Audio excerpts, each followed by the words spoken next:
There's nothing wrong with your device. You're on the Nightmare console, and this is a true crime telling, the one that almost got away. They say the only two guarantees in life are death and taxes. Well, I dare say that there's more that could be guaranteed in life. Love. Love for friends, family, eating your favorite food, hobbies. Some people may even love their jobs, though those people are either lucky or delusional. And of course, love. You know, when you can't get someone out of your head, when you look at that one person and you can't help but smile, that person you cannot even imagine the rest of your life without, and now that you have them, you wonder how you made it this far without them. It's kind of like my first slice of pizza, if I could only remember it. And of course, you can't have love without hate. Some might say hate is the polar opposite of love, and I would agree in most cases. But I think there are some instances where there is a very fine line. I think there are cases of hate that start with a little seed of love, and was nurtured and cared for, that sprouted and grew into a big old love tree, if you will. And that love tree bore fruit. But that tree became neglected. Worse yet, it was mistreated, and that fruit soured and rotted and turned into little bombs of hate. That kind of hate will make you do some downright awful, mean, crazy shit. Back to love, though. Remember when I said that one person you cannot imagine life without? That person that's like a shitty song that gets stuck in your head, but instead of for a day or two, it's for the rest of your fucking life? You're young, in love, and maybe something happens. Your parents uproot you to a different state. If you're really young, you switch schools and can't see your crush anymore. Say goodbye to Miss Anderson. It wouldn't have worked anyway. It's illegal. But one day, you're back where you grew up. You see a familiar face. You have butterflies in your stomach. That shitty love song starts playing in your head. It's Miss Anderson. And you are not going to let her get away again. But what if something else happened? What if the reason you were separated from the one you love was murder? And no, I don't mean them being murdered. I mean the person giving you butterflies gave someone else their last moments on Earth. We're going to look at two eerily similar cases of the one that got away because of a prison sentence and how they ended in eerily similar ways. Young love, such a thrill. It makes your heart race and twists your stomach in knots. This is especially true when you're dating someone who likes to live life on the edge. A bad boy. It's cliche, but it can be very true. Some women love a bad boy. A guy that does things that makes your heart race and twists your stomach in knots. Now, you might tire of me saying this, but not much is known about the relationship between Stephanie Dowles and David Brinson. I do know that the two were married before 1990, because in June of that year, David shot and killed 4 men. One of those men was 59-year-old retiree Robert Marks. Robert was reported by neighbors to be receiving a lot of comings and goings to his house. People were coming and leaving after a short period of time, which, if you know anything about anything, this means one of two things: prostitution or drug dealing. And Robert was past his prime age for being a working man, if you know what I mean. David, who became privy to the activity at Robert's apartment, apparently thought Robert was a real-life Tony Montana and came up with a plan. He was going to rob Ert, and come out big.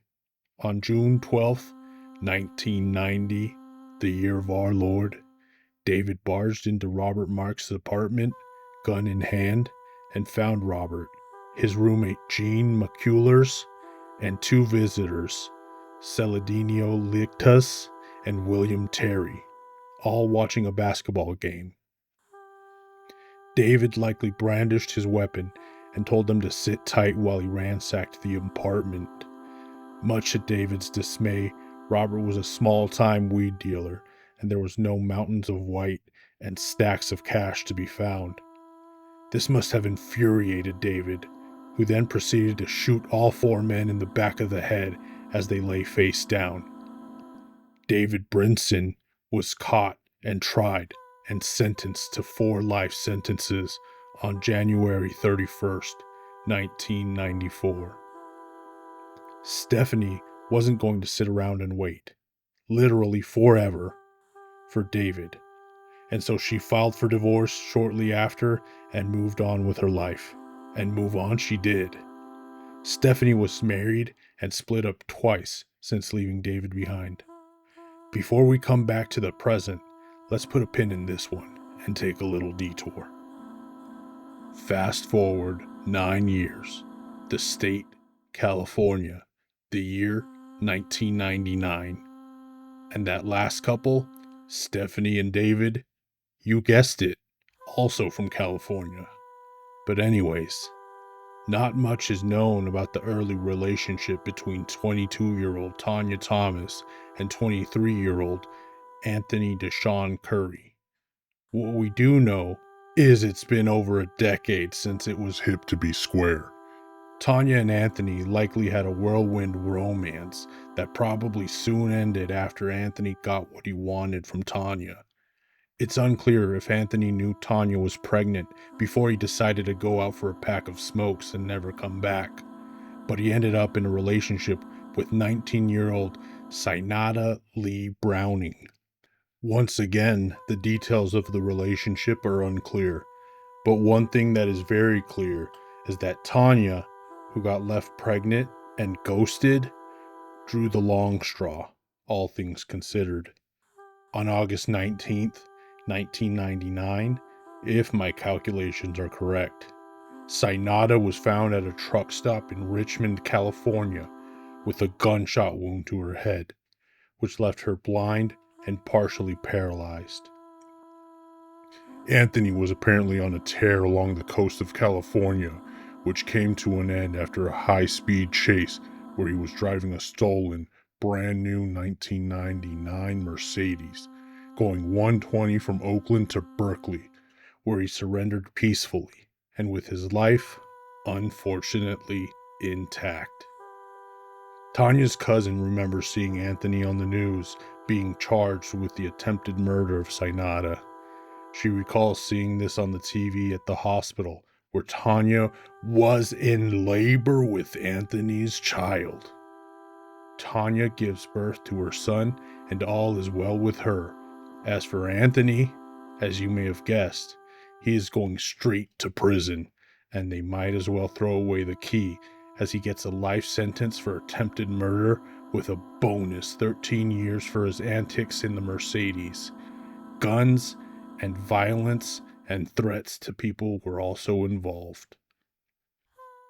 So we got 2 couples in California, both separated by bad deeds and prison sentences. I bet you're wondering what these 2 cases have, if anything, to do with each other. Well, as for Tanya Thomas and Anthony Curry, there aren't as many details about their reconciliation, but we do know that they started corresponding while he was in prison, and they were married in 2023.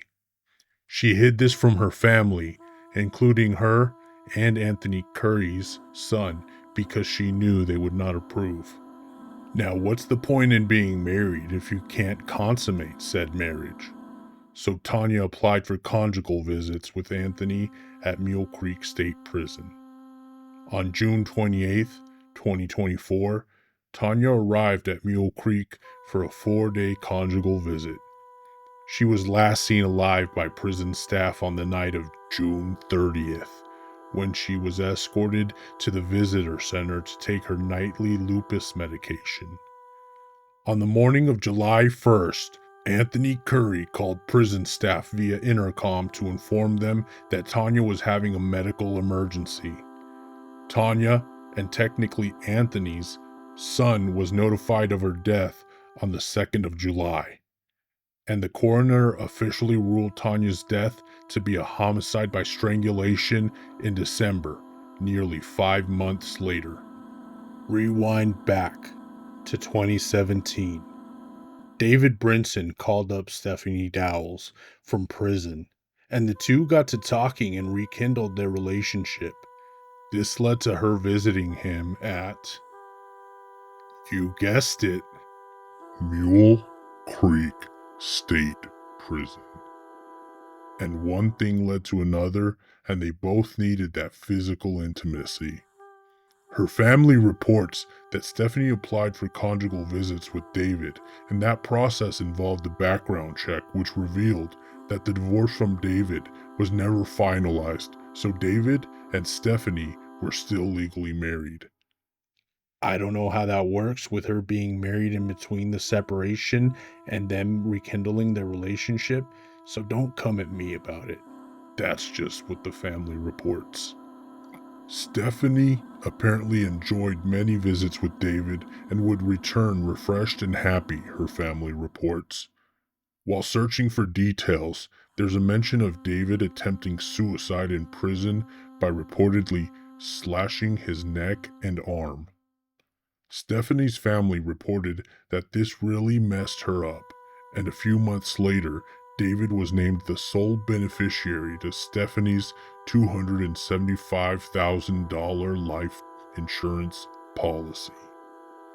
A few weeks later, Stephanie Dowles checks into Mule Creek for a conjugal visit, and, eerily only months after the incident with Tanya Thomas and Anthony Curry on November 13th, 2024, at around 2 a.m., David Brinson makes a call to prison staff reporting that his wife had passed out.